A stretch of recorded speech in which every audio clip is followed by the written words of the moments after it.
Right now, the Western media landscape is laser-focused on eye-popping Russian casualty figures, with the implication being that Russia cannot sustain these losses.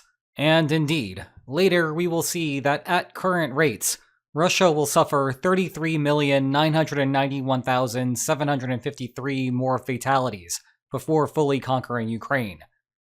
But this is overshadowing the bigger story. Russia is running out of stuff, and that is the type of thing that can bring down governments, which, in this case, can also end wars. Now, to be clear, Russian casualties do matter. The problem is that the mechanism that gets you from a high count here to Russia looking at the situation over here and choosing to pull out is rather dicey. When it does happen, usually the way it works falls into one of three categories. Let's start with the obviously inapplicable case, that there is literally no one left to fight the war. All gone. The headlines that more Russians have died in this war than combined losses from all other wars post-World War II are intriguing. But it is more of a reflection on how few soldiers have died before this one than the brutality of the invasion of Ukraine, even if it is brutal.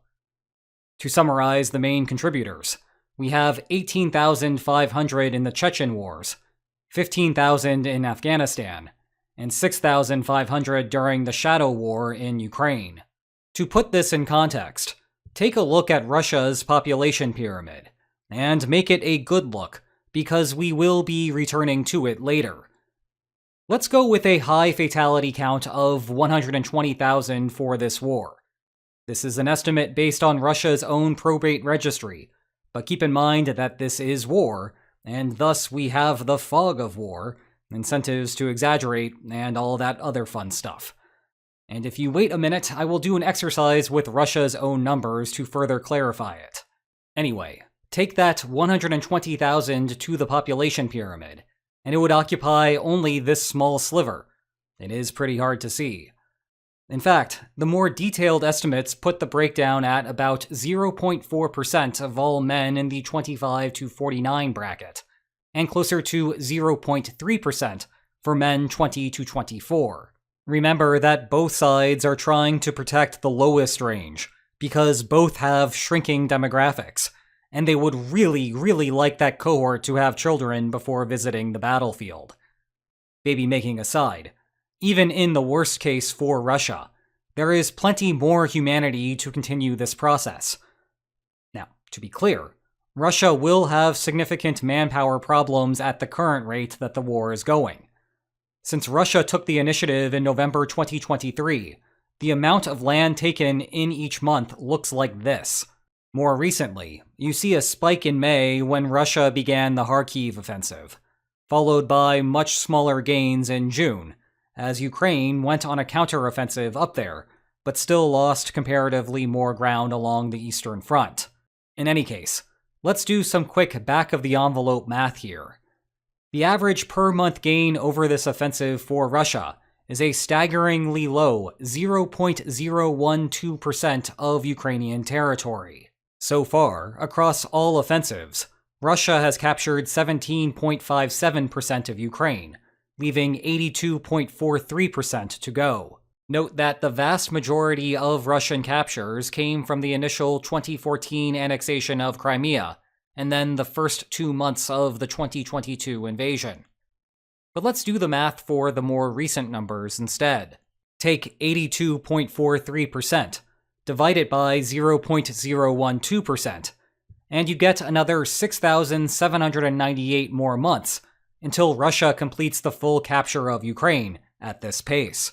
You might recall that a while ago, Putin seemed to accidentally divulge that right now, Russia was suffering 5,000 fatalities per month. This is close to some estimates, and much lower than others. But remember, fog of war again. So let's take 5,000 as a low bar and go with it for a minute.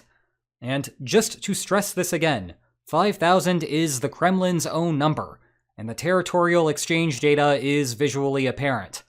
I know that's not going to stop the comments, but feel free to ignore them in light of this. Anyway, multiply 5,000 per month by 6,798 months, and you end up with 33,991,753 deaths. Forgive me for doing some rounding earlier. Also note that this number may be different than what the title of the video says, as I plan to update it as the months roll by. Anyway, that is where you start looking at the population pyramid, and begin to believe that sustaining those rates is not physically possible. Of course, that assumes that Russia will try to take literally every last piece of Ukrainian territory. It also assumes that the rate stays constant, and there are no spikes due to things like the fall of Chasiv Yar. Remember, not much happened after D-Day until everything started to happen. It further assumes that Ukraine will not run out of warm bodies well before that. Western sources are not releasing updates on that as frequently, so it is a bit of a mystery. Ukraine is smaller, but defenders usually do better regarding the casualty ratio. Or maybe you think that the first 3 months of Russia's offensive are not informative, and so we should just be averaging out the following 5, while simultaneously ignoring the fact that the more recent period has been more deadly. That ticks us up from a pace of 0.012% to 0.017%. Back to the math.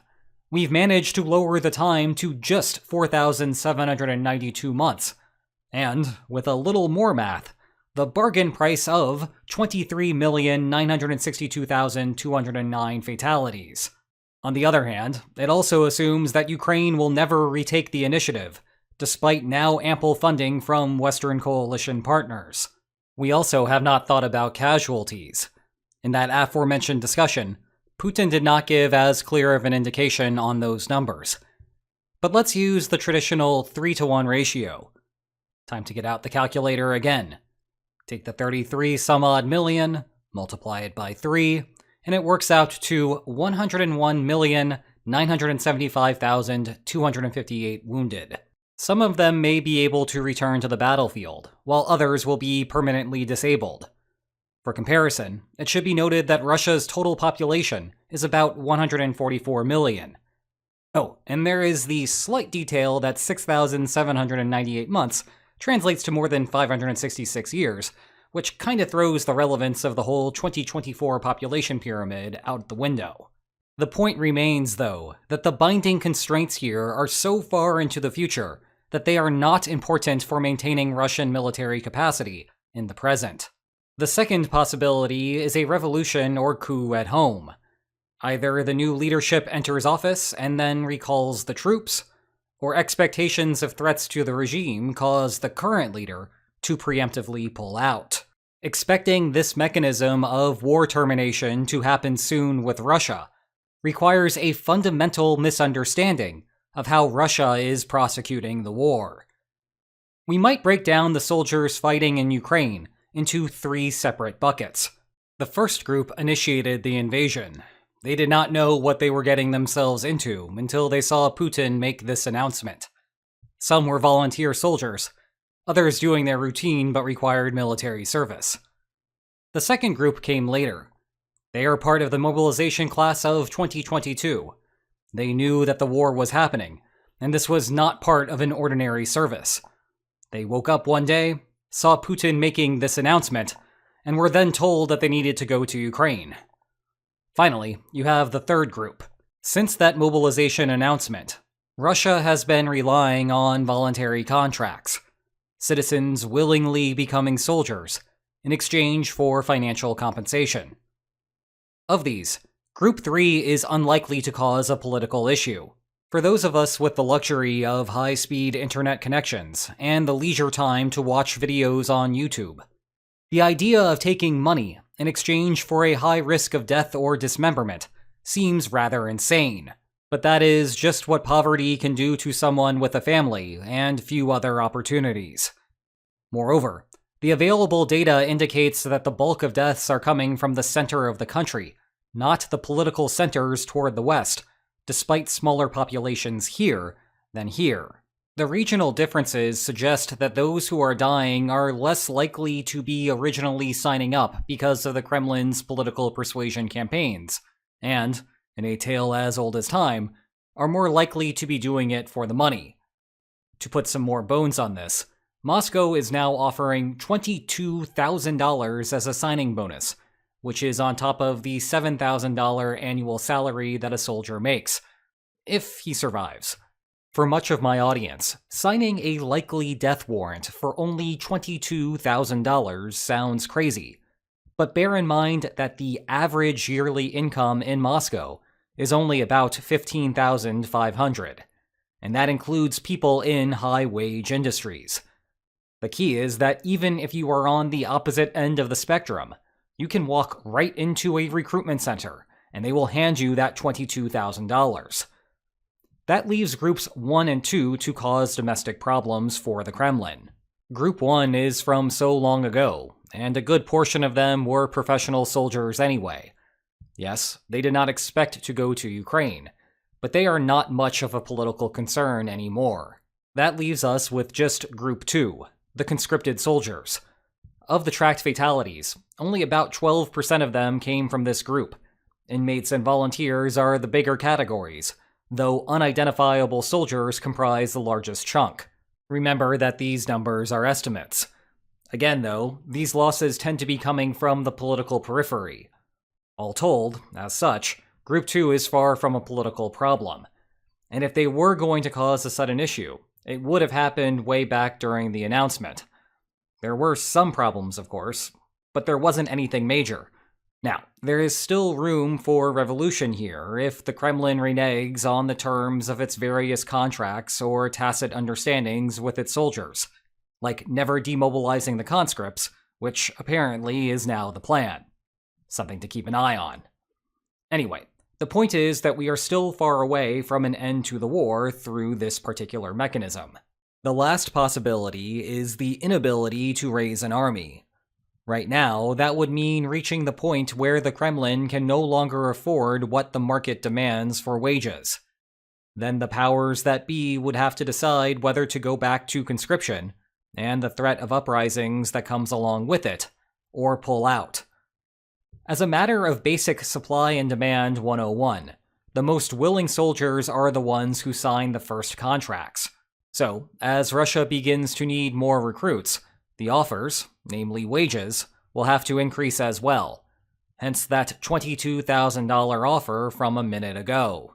In that manner, Ukraine imposing casualties has the effect that Kyiv desires. Recruiting the first million Russian soldiers may be easy-ish, but once you are at 33,991,753 fatalities, and need to recruit soldier number 33,991,754, well, at that point, you are recruiting tech bros from St. Petersburg, who would need massive contracts to be convinced to take their talents to South Ukraine. And the finances for this are already getting to be a bit shocking. Referencing an earlier point, though, there is a stronger version of this that does not hold as much water. This is the idea that high casualty counts are signaling to would-be recruits a greater risk of deployment, which in turn will force wages to increase. Now, some of that may be happening, but this is another case where the effect is likely minimal. Again, the people who are signing up right now are disproportionately coming from Russia's periphery, which again means that they are less likely to buy into the Kremlin narratives about the mission of the war and its rosy progress, and more likely to think of this as a purely financial transaction. So most of them know what they are getting themselves into. And again, the point is that this is far from becoming a binding constraint for the Kremlin. Instead, let's get to the Kremlin's more significant problem for the time being: stuff. Or, more precisely, a lack of stuff. At the risk of simplifying a very complicated concept, inflation arises when too much money is chasing too few goods. Macroeconomics 101 tells central bankers to raise interest rates to counteract the problem. This makes borrowing more expensive and encourages people to pull money out of the economy and lock it away in banks, thereby balancing the quantity of cash and the quantity of goods. Now, this strategy has a good track record. Indeed, following the pandemic-era sanctions spike, the United States raised interest rates with relative success. Prices initially rose when everyone was stuck at home and wanted to buy home goods, but the makers of home goods were not set up for that kind of demand. Then the pandemic subsided and people wanted to go out and do things. But the producers of things to do were also not set up for that kind of demand. The higher interest rates encouraged savings and created a bridge to where supply could catch up, hence why inflation has now cooled. Or at least we think so as of right now.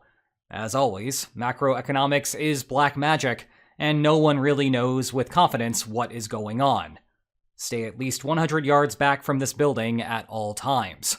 Moving east, the Russian central bank also tried raising interest rates during the war, but to far less success.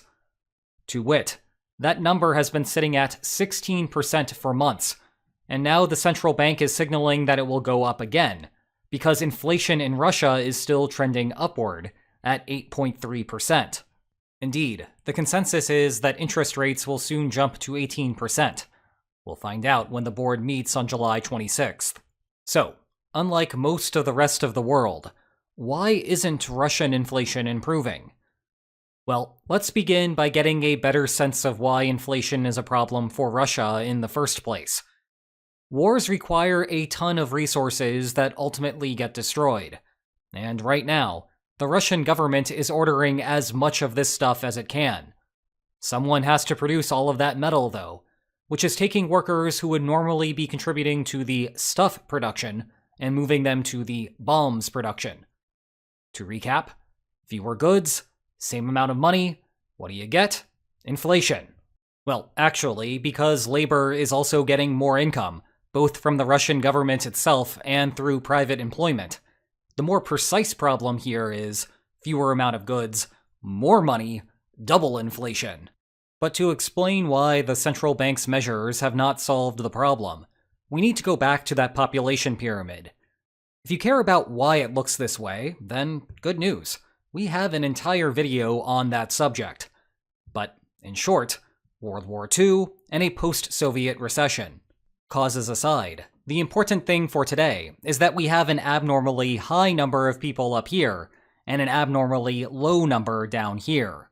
Even under ordinary circumstances, this is not a good place for a country to be. Working-age adults spend their best years producing lots of goods, making a bunch of money, and then hopefully saving enough to take them through retirement. So when things are humming along, you have the younger cohort producing enough stuff to satisfy everyone along the entire pyramid. Russia was struggling along that front before the war, and you can imagine what has happened since then. Diverting so much labor to the war effort, both in terms of weapon production and deployment of individuals, has made that problem so much worse. Note that this is where the deaths and disabilities do matter. Everyone who dies needs a replacement, which further strains the pyramid's awkward ratio. So those figures from earlier do matter, but not because Russia is going to run out of men anytime soon. Rather, the economy will be completely wiped out well before then. This is part of why Russia is behind the eight ball. Another component is that, the older that you are, the less that you care about interest rates. The promise of greater monetary rewards at a later time means little to you if you, don't plan on being alive much longer. And remember, Russia has a good number of people who fit that description. Retirees tend to live on fixed incomes.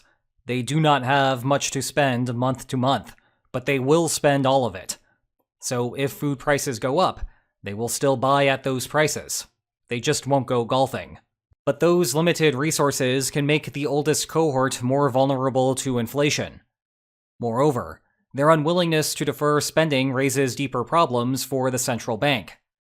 Indeed, at some point, we may need to have the discussion of whether Russia will ever be able to stifle inflation with higher interest rates, given that this has a side effect of suppressing investment, which also means there will be less stuff in the future. But the other layer of the problem is sanctions. If this type of supply shortage were to happen in a place with an open economy, international firms would provide a solution. If prices are going up in a particular region, firms will simply ship more of their products there. After all, it is where the most money is to be made. Now, the region in question would still see some inflation. Those firms will have to pay to ship the goods to get there. Nonetheless, the burden of higher prices would be small and distributed across the entire world, rather than large and concentrated in that one particular country.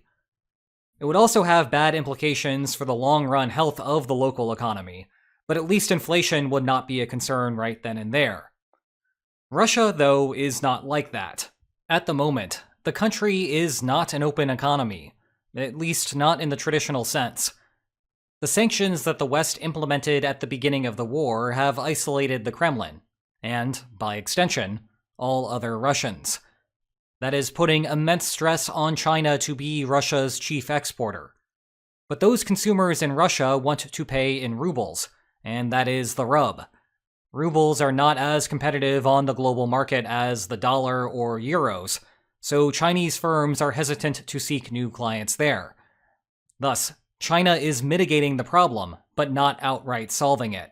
There is also the problem that Chinese firms do not want to be the target of the West's secondary sanctions as punishment for doing business in Russia. So that is further compounding the Kremlin's problems. Zooming out, most of the Western media's discussions about whether sanctions are working focuses on the oil and gas trade and the military sector. Remember, Russia needs a ton of money for any of this to work, and in that light, the former is the economic engine of the war, while the latter is the backbone of the war machine. The Kremlin has done well to find solutions to keep energy exports going and the tank factories operating. But the war is only allowed to continue so long as it is politically feasible in Russia. And the sanctions to inflation pathway is on pace to test that far before the casualties matter. Meanwhile, the pathway to learn more about the war is a simple visit to the description below to get more information on my books on the subject. And if you enjoyed this video, please like, share, and subscribe, and I will see you next time. Take care.